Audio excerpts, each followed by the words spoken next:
In this demo, we want to ensure that the toy store database is shielded from disaster. So we're going to configure it for active geo-replication and then perform a manual failover.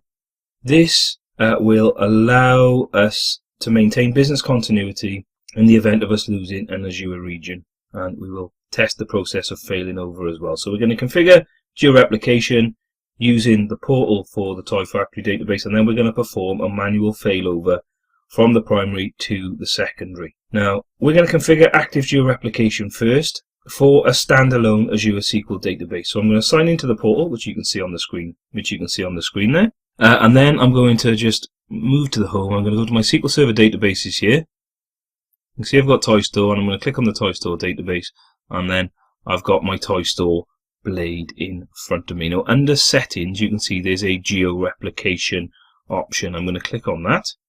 That's going to open up the geo-replication blade. We get the map of the world with hexagons denoting various Azure regions. Now, the blue hexagon with a tick, that's the current region that our database sits in.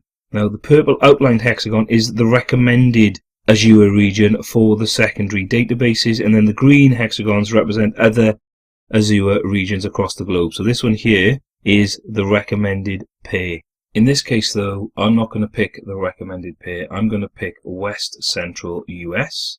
And when I've got that picked, I've got my region, I've got my database name, that's grayed out. It's a readable secondary. We're happy with that. I then need to configure my target server. So I'm going to create a new server here. I'm going to call mine Toy Store SQL US. And then I'm going to give a server login. So I'm going to call it SQL admin. I'm going to keep it the same as my primary server. I'm going to give it a password. Location is accurate. I'm going to click on select. A whole bunch of green ticks there. We're all good. Just make sure I've got the standing pricing tier. It's kept the same as my existing database. So I'm going to apply that, and I'm going to click on OK.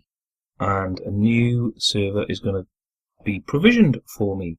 Now we can see there, as the replication is being configured, we can see an animated status, that little blue line showing the configuration happening. The dotted line there indicates that geo-replication is in progress.